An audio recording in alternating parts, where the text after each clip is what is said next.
Yo, it's Apache Chief coming to you with the DC app experience.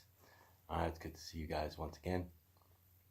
So basically, what we're gonna cover today is basically I saw Doom Patrol, the Hair Patrol episode, and I gotta say that was pretty funny.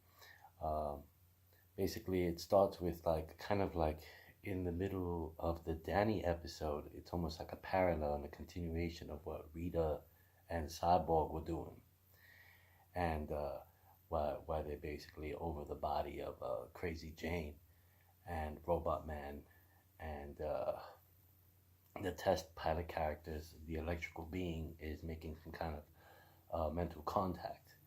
So we get the perspective of the Danny episode and the Hair episode. So it's almost like the two episodes were running parallel to each other. So we have again Rita and Cyborg, and of course, they're worried about Crazy Jane, but they're also concerned for Niles Calder. And then we go into a little bit of flashback episodes of the early 1900s, where basically Niles Calder is exploring the North with a friend and possibly a fellow agent, and they're part of like this research team searching for oddities, and apparently they come from like some type of oddities department, and um, and apparently they're attacked by wolves, and then basically he's watching his friend. He's watching Niles. Niles gets like almost attacked. His friend shoots the wolf, and then another wolf attacks his friend, and his friend is being mauled in his face, and Niles kind of like cowardly, he's just like runs away because he has like no real, fighting experience. So he basically ends up like leaving his friend to be mauled by a wolf, but his friend was telling him to run away, and he was trying to fight him. So apparently his friend was the experienced fighter in the group, and Niles seemed to be more the pacifist in the previous conversations about basically trying to approach the monster that they're looking for, because they're exploring the North to find some kind of legendary monsters that, other hunters have come across. Mm. And so then, as Niles is running away, he breaks his leg, and it's kind of also pretty gruesome and graphic. So he breaks his leg. You could almost see like the bones sticking out, and then you hear the wolves in the background. So, but you don't really feel the impending danger because you know that it's a flashback. You know. So, but then apparently some type of wolf monster with deer horns appears. Kind of like almost something out of like American Indian type legend. Um, which was kind of cool, comes to Niles Calder, and of course they cut the scene, back to Cyborg and Rita, you know, and so and then again they're just having like more interaction between themselves, um, more character development, and then they show this kind of like in the style of this of what this show does. They show this guy who's like watching television, seems to be overweight, Caucasian guy. His mother is yelling at him from the next room, and he's like, yeah, I'm busy. She's like, I need you to go to the supermarket, kind of thing like that. Again, very comedic. And so then he ends up going to the supermarket, and then uh, the checkout girl, when he reaches the checkout girl, um, apparently it is an agent of the Department of like Normalcy, and she's like kind of dressed in kind of a Men in Black, but wearing the apron, and it's really odd. And then apparently there's another agent that comes behind him with a shopping cart in order to make sure that they have privacy. So he's like some kind of fat superpowered guy with what I'm saying, that the agency of normalcy activates, right there and there in the middle of the supermarket. It was quite entertaining. I was like, yo, this show is a ride, right? So Um, so I'm it's bringing me a smile, and I'm really digging the show.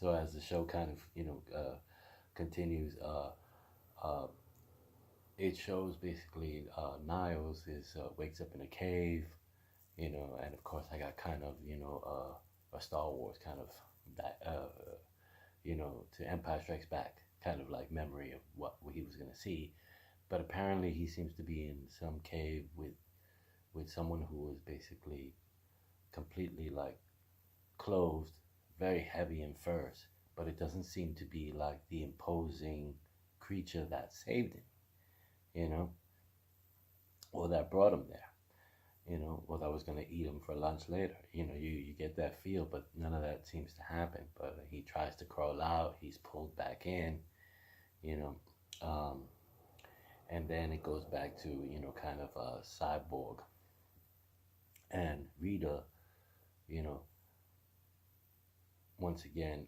talking about Niles and basically going back to like saying Crazy Jane, you know, and then the agent, which is known as Beard Hunter, he sneaks into the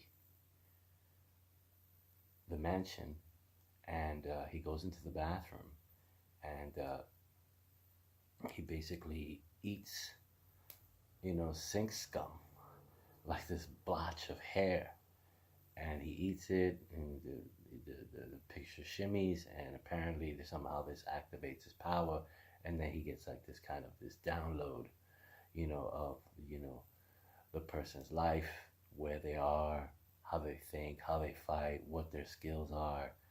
It's a trip. And so then, basically, Cyborg and Rita, they find him in the bathroom, knocked out. They tie him up. They take away his weapons, and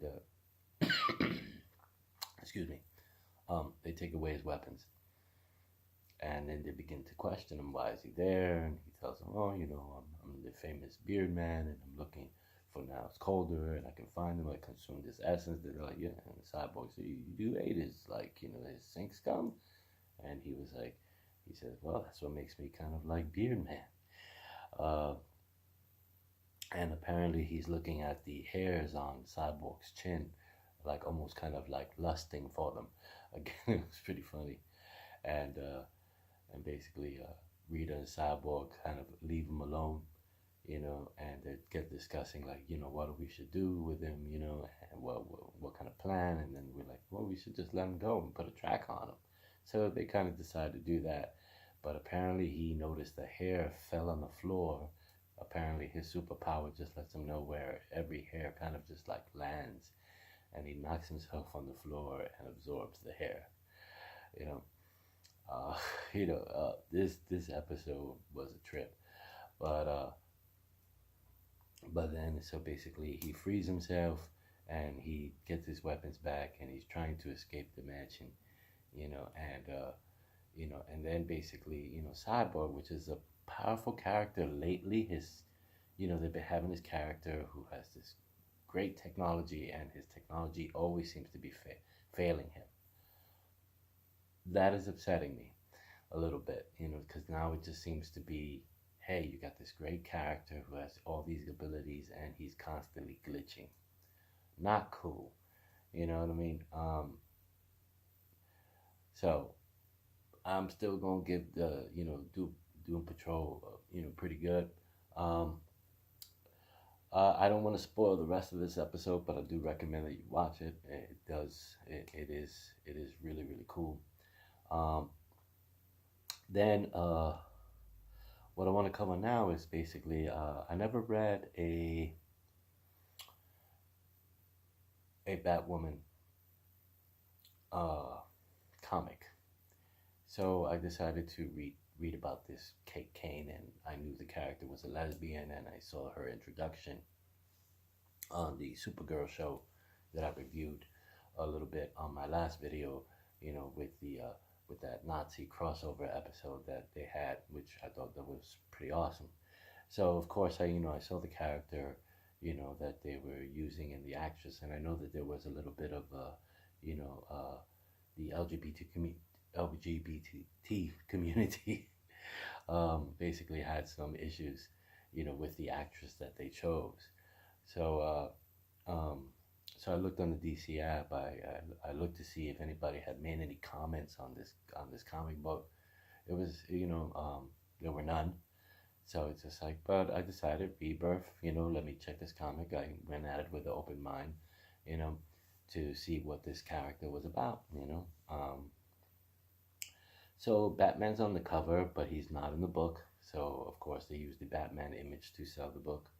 Um, there seems to be some kind of black assassin female. She looks kind of like African, has African features, or like, Latin features, or Middle Eastern features, broad lips, wide nose.